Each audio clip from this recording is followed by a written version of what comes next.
Welcome to Civil Service IAS, your go-to YouTube channel for all things related to the Indian Administrative Service. आप में से बहुत से लोगों ने देखा होगा। मैं कहूंगा कि ये जो घटना थी बहुत ही ज्यादा शर्मनाक थी। मतलब कि इस वीडियो की वजह से पूरा देश हिल गया है।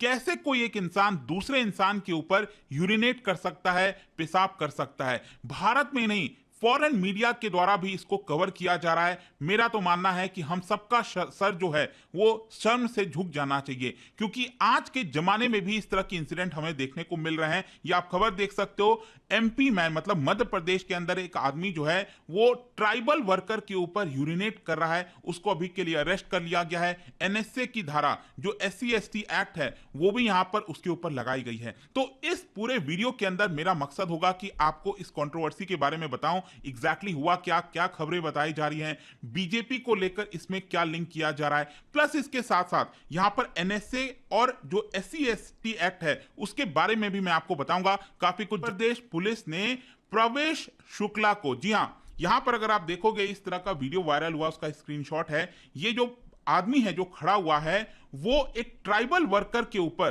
पेशाब कर रहा है, यूरिनेट कर रहा है। और ये जो आदमी है इसका नाम है प्रवेश शुक्ला। उसको मध्य प्रदेश पुलिस ने यहां पर अरेस्ट कर लिया है। और साथ ही साथ जो एनएसए की धारा है, जो बहुत ही स्ट्रिंजेंट एक्ट है, नेशनल सिक्योरिटी एक्ट, मैं आपको इसके बारे में आगे बताऊंगा, वो भी उसके ऊपर लगाई गई है। इस वायरल वीडियो में जैसा कि आपने देखा होगा बहुत से लोगों ने कि ये जो प्रवेश शुक्ला है वो शायद होश में नहीं था, कहीं ना कहीं वो बहुत ज्यादा इंटॉक्सिकेटेड था, दारू पी रखी होगी, प्लस यहां पर लगातार वो स्मोक कर रहा था और वो ट्राइबल वर्कर के ऊपर जो है यूरिनेट कर रहा था। यहां पर जो शिवराज सिंह चौहान जी हैं, चीफ मिनिस्टर हैं मध्य प्रदेश से, उन्होंने कहा कि हमने ऑर्डर पास किया है ताकि सख्त से सख्त कार्रवाई इसके ऊपर हो। यहां पर पुलिस का ऐसा कहना था कि तुरंत बहुत सारी जो पुलिस की टीम है उसको डिस्पैच करना पड़ा, क्योंकि ये जो प्रवेश शुक्ला है वो लगातार अपनी लोकेशन चेंज कर रहा था, एक जगह से दूसरे जगह जा रहा था, तो पकड़ना थोड़ा मुश्किल हो गया था। लेकिन फाइनली रात को 2 बजे उसको कॉट कर लिया गया, पकड़ लिया गया, and as part of investigation उसको इंटरोगेट किया जा रहा है। और साथ ही साथ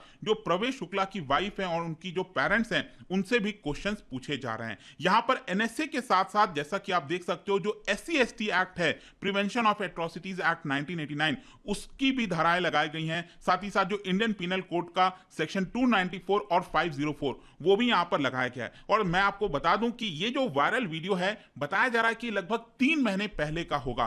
खैर जो भी है, यहां पर सबसे पहले तो आपके मन में क्वेश्चन आएगा कि आखिरकार ये हुआ कैसे, मतलब ये पॉसिबल भी कैसे है कि एक इंसान दूसरे इंसान के ऊपर यूरिनेट कर सकता है।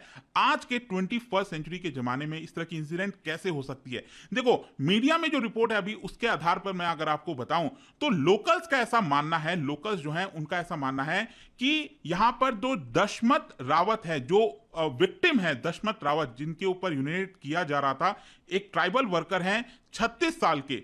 वो बेसिकली अगर आप देखोगे ना, यहां पर आप देख सकते हैं कि मध्य प्रदेश ये जो स्टेट है सेंटर में, और यहां पर ये जो डिस्ट्रिक्ट है, ये डिस्ट्रिक्ट का नाम है बेसिकली सिद्धि डिस्ट्रिक्ट। ठीक है, यहां पर आपको देखने को मिलेगा इसके ईस्टर्न वाले साइड में सिद्धि डिस्ट्रिक्ट में यहां पर ये पूरा इंसिडेंट हुआ था।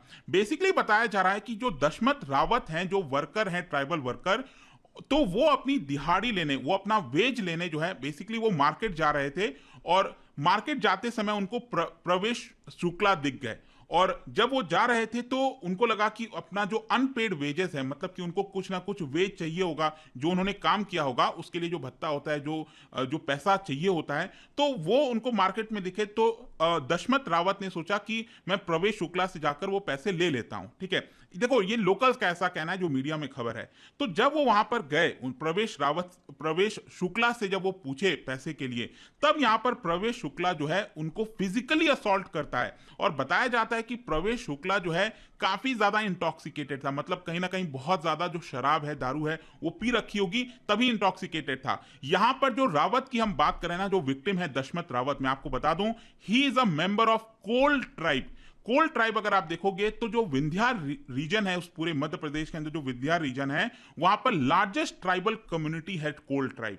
और ट्रेडिशनली मैं आपको बता दूं, पॉलिटिकली अगर आप देखोगे तो वो बीजेपी के सपोर्टर्स रहे हैं। और कोल जो कम्युनिटी है 2011 सेंसस के आधार पर उनकी पॉपुलेशन जो है लगभग 11 लाख से ज्यादा थी। और बताया जाता है कि उनका एक बहुत ही सिग्निफिकेंट पॉलिटिकल इंफ्लुएंस है उस पूरे रीजन के अंदर। जो असेंबली सीट्स अगर आप देखोगे तो 12 से ज्यादा, मतलब इनफैक्ट 2 दर्जन से ज्यादा, 24 सीट से ज्यादा का इन्फ्लुएंस वो असेंबली सीट्स के ऊपर रखते हैं। तो पॉलिटिकली भी ये ट्राइब काफी ज्यादा इंपॉर्टेंट हो जाती है और इसी की वजह से आप देखोगे तो यहां पर एक जो कंट्रोवर्सी हुई है वो ये है कि ये जो प्रवेश शुक्ला है वो बीजेपी एमएलए का एड है। मतलब कि वहां पर जो बीजेपी एमएलए हैं उस पर्टिकुलर जगह पर कॉन्स्टिट्यूएंसी के, इनका नाम है केदारनाथ शुक्ला, तो उनके ये एड हैं, उनके कहीं ना कहीं साथी हैं, ये कांग्रेस ने आरोप लगाया है। खैर बीजेपी ने इसको रिजेक्ट कर दिया है। यहां पर जो खुद एमएलए हैं केदारनाथ शुक्ला, उन्होंने यहां पर कल कहा था शाम को कि प्रवेश शुक्ला से उनका कोई भी लेना देना नहीं है, मतलब कि वो बीजेपी पार्टी से जुड़े हुए नहीं हैं। लेकिन मैं आपको बता दूं कल जो है क्या होता है कि प्रवेश शुक्ला की जो पिता हैं रामाशंकर शुक्ला, वो बयान दे देते हैं और कहते हैं मीडिया के अंदर कि मेरा बेटा जो है वो एमएलए के साथ जुड़ा हुआ था, एड है, और साथ ही साथ उसको पॉलिटिकल एक्टिविटीज के तहत जो है टारगेट करने की कोशिश की जा रही है। तो यहां पर यह भी मामला उठ गया है और ये जो सोशल मीडिया से हर जगह आप देखोगे तो यहां पर जो पिक्चर्स हैं बीजेपी एमएलए के साथ वो शेयर किया जा रहा था। तो मैं उस कंट्रोवर्सी में नहीं जाऊंगा, लेकिन आरोप डेफिनेटली यहां पर लगाया गया है कि वो बीजेपी वर्कर रह चुके हैं, वो बीजेपी एमएलए जो है वहां के उनके साथी हैं कहीं ना कहीं। खैर यहां पर क्वेश्चन मैं आपको एक और चीज बताता हूं। बेसिकली क्या है कि जो विक्टिम है ना दशमत रावत 36 साल के, उनका इस पर क्या कहना था। तो ऑब्वियस सी बात है अगर कोई भी पर्सन दूसरे के ऊपर यूरिनेट करता है तो एक बहुत बड़ी बात हो जाती है, बहुत बड़ी कार्रवाई होनी चाहिए। लेकिन क्या हुआ है ना, अनफॉर्चुनेटली आप हमारे समाज में देखोगे, हिस्टोरिकली भी अगर आप देखोगे, जो पीड़ित होते हैं, जो स्पेशली एससी एसटी से बिलोंग करते हैं, वो इतना ज्यादा दबाए गए थे पहले, तो उसी की वजह से क्या हुआ है कि यहां पर वो अपनी वॉइस भी रेज नहीं कर पाते। और वीडियो में हमें साफ दिख रहा है कि यहां पर किस तरह से अत्याचार किया जा रहा था दशमत रावत के ऊपर। लेकिन मैं आपको बताऊं, जब पुलिस ने उनसे पूछताछ किया, क्वेश्चन किया कि एग्जैक्टली मामला क्या हुआ, तो क्या आपको पता है उन्होंने क्या किया? उन्होंने कहा कि ये जो वीडियो है वो फेक है। जो विक्टिम है वो खुद कह रहा है कि ये वीडियो फेक है। जी हां, ऐसा हुआ है। और साथ ही साथ दशमत रावत ने कहा और एफिडेविट भी साइन किया, यहां पर कहा कि जो वीडियो फेक है और ये शुक्ला को, प्रवेश शुक्ला को जानबूझकर फंसाने की कोशिश की जा रही है। लेकिन जो मीडिया में सोर्सेस के माध्यम से खबर है वो यही बताया जा रहा है कि कहीं ना कहीं दबाव के चलते यहां पर जो दशमत रावत जी हैं उन्होंने इस तरह के बयान दिए होंगे और प्रवेश शुक्ला को बचाने की कोशिश की गई होगी। ठीक है, और मैं आपको बता दूं अभी तक पुलिस ने किसी अथॉरिटीज के पास ये जो एफिडेविट है वो भी सबमिट नहीं किया गया है। तो कहीं ना कहीं जब सच्ची कार्रवाई होगी, सही तरीके से होगी, तो दशमत रावत जी ऑब्वियस सी बात है वो तो बोलेंगे ना कि हाँ मेरे ऊपर अत्याचार हुआ है। वो जो साफ साफ दिख रहा है वीडियो के अंदर, कोई और प्रमाण की आवश्यकता कहीं ना कहीं नहीं है। ठीक है, अब देखिए यहां पर आप देख सकते हो जो अपोजिशन के लीडर हैं मध्य प्रदेश में कमलनाथ जी, उन्होंने साफ साफ निशाना साधा है और कहा है कि इस तरह की जो चीजें हैं वो बिल्कुल भी सही नहीं है, एक्शन लेना चाहिए। और साथ ही साथ उन्होंने ये भी कहा कि मध्य प्रदेश पहले ही आदिवासी अत्याचार में नंबर 1 है।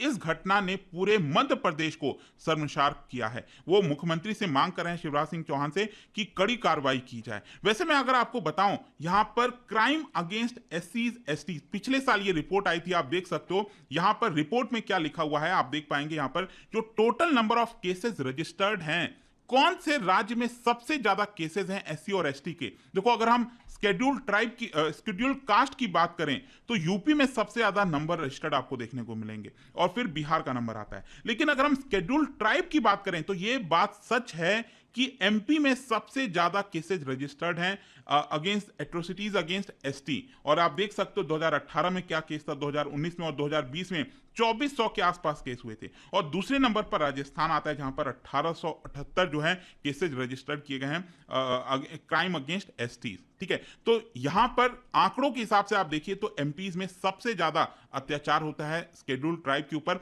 और यही जो घटना है वो एक शेड्यूल्ड ट्राइब के ऊपर हुई है। ठीक है, जो रावत जी हैं उनके ऊपर हुई है। खैर इसके अलावा यहां पर एक और क्वेश्चन आपके मन में आएगा कि सरकार ने बेसिकली अगर आप देखोगे तो उन्होंने कहा है कि हम एनएसए का जो एक्ट है, जो नेशनल सिक्योरिटी एक्ट है, वो हम लगा रहे हैं। देखो नेशनल सिक्योरिटी एक्ट बहुत ही रेयर केस में लगाया जाता है, मतलब कि जो आतंकवादी होते हैं उनके ऊपर ज्यादातर ये केसेस लगाए जाते हैं। लेकिन ये मामला इतना बड़ा हो गया था कि सरकार को ये वाला एक्ट लगाना पड़ा। क्यों लगाना पड़ा? देखो एनएसए एक्ट में आपको बता दूं ये एक ऐसा एक्ट है जो कि अथॉरिटीज को, पुलिस को पावर देता है कि वो किसी भी पर्सन को डिटेन कर सकते हैं if they are satisfied that the person is a threat to national security. कोई भी इंसान अगर वो नेशनल सिक्योरिटी के लिए खतरा है और पब्लिक ऑर्डर को डिसरप्ट कर सकता है तो उस केस में ये वाला एक्ट लगाया जा सकता है। मैं आपको बता दूं कि ये जो एक्ट है वो फॉर्मर प्राइम मिनिस्टर हमारे देश की इंदिरा गांधी जी वो लेकर आई थी 1980 में, और इस एक्ट के आधार पर मैं आपको बता दूं कि 12 महीने तक बिना कोई चार्ज के किसी भी पर्सन को अरेस्ट किया जा सकता है। इनफैक्ट 10 दिन तक उसको कोई भी चार्ज बताने की जरूरत भी नहीं है पुलिस को कि कोई भी चार्ज यहां पर बताए। नॉर्मल केस में बताना होता है, 24 घंटे के अंदर यहां पर जो मजिस्ट्रेट है उसके सामने पेश करना होता है। और साथ ही साथ यहां पर मैं आपको बता दूं कि पर्सन को जो है हाई कोर्ट का जो एडवाइजरी बोर्ड है उसके सामने अपील करने का चांस दिया जाता है और कोई भी लॉयर उसको नहीं मिलता है। ठीक है, तो बड़ा ही स्ट्रिंजेंट एक्ट है नेशनल सिक्योरिटी एक्ट, जो कि यहां पर प्रवेश शुक्ला के ऊपर लगाया गया है। इसके अलावा SC/ST के एक्ट की हम बात करते हैं, अगेन ये भी लगाया गया क्योंकि अत्याचार एक शेड्यूल्ड ट्राइब के ऊपर हुआ है, ट्राइबल वर्कर के ऊपर हुआ है, तो ये एक्ट लगाया जा सकता है। तो यहां पर मैं आपको बता दूं कि scheduled caste and scheduled tribe prevention of atrocities act 1989 में आया था और उससे रिलेटेड जो रूल्स है वो 1995 में आए थे। मेन लाने का कारण यही था ताकि जो शेड्यूल्ड कास्ट और शेड्यूल्ड ट्राइब के लोग हैं उनके ऊपर जो अनटचेबिलिटी और डिस्क्रिमिनेशन होता है वो यहां पर ना हो सके। और SC/ST एक्ट में आपको बता दूं ये मांग बहुत लंबे समय से चल रही थी। इनफैक्ट भारत जब देश आजाद हुआ था 1947 में ही, तभी यहां पर आप देखोगे जो डॉक्टर BR अंबेडकर हैं उन्होंने कई सारे लीगल सोल्यूशन लाने की कोशिश की, क्योंकि ऑब्वियस सी बात है उनके ये काफी करीब था। इस तरह के जो अत्याचार होते रहते थे वो डॉक्टर BR अंबेडकर ने अपने समय में देखा था और कहीं ना कहीं उनको पता था कि हमें यहां पर एक सख्त कानून लाने की आवश्यकता है। और इसीलिए आप देखिए हमारा जो फंडामेंटल राइट है उसमें आर्टिकल 15 हो गया, आर्टिकल 17 हो गया, वो कहीं ना कहीं डिस्क्रिमिनेशन, अनटचेबिलिटी उसको खत्म करने के लिए लाया गया था। लेकिन इसके साथ साथ 1955 में एक एक्ट आया था, ये बहुत ही इंपॉर्टेंट है, अनटचेबिलिटी ऑफेंसेस एक्ट UOA। ये जो एक्ट है वो लाया गया था और अगर मान लो कोई भी अक्यूज्ड है, जो पर्सन जिसके ऊपर आरोप लगा है SC/ST एट्रोसिटीज करने का, तो उस पर्सन के ऊपर यहां पर जिम्मेदारी दी गई है कि वो प्रूफ करे कि वो निर्दोष है। ठीक है, खैर ये लाने के बावजूद भी यहां पर बताया जाता है कि आगे चलकर ये इनसफिशिएंट था, मतलब कास्ट बेस्ड जो डिस्क्रिमिनेशन है वो होते रहे, लेकिन ये एक्ट बहुत ज्यादा काम नहीं कर पाया और इवेंचुअली बहुत सारे चेंजेस हुए और फाइनली जाकर 1989 में SC/ST prevention of atrocities act आता है और इसके तहत मतलब 1995 में रूल्स लाया जाता है ताकि इसको अडॉप्ट किया जा सके। और इसमें देखोगे आप तो लगभग 22 ऐसे एट्रोसिटीज हैं, ranging from contaminating water to violence. बहुत सारी ऐसी चीजें हैं, स्पेसिफिक प्यूनिटिव एक्शन है, सजा कितनी होगी, क्या होगा, ये सब डिटेल में लाया जाता है। फिर आगे चलकर 2015 में कई और ऑफेंसेस को रिकॉग्नाइज किया जाता है इस एक्ट के तहत और टोटल एट्रोसिटीज जो नंबर ऑफ एट्रोसिटीज हैं वो 47 कर दिए जाते हैं, जिसके अंदर आप देख सकते हो मैनुअल स्कैवेंजिंग हो गया,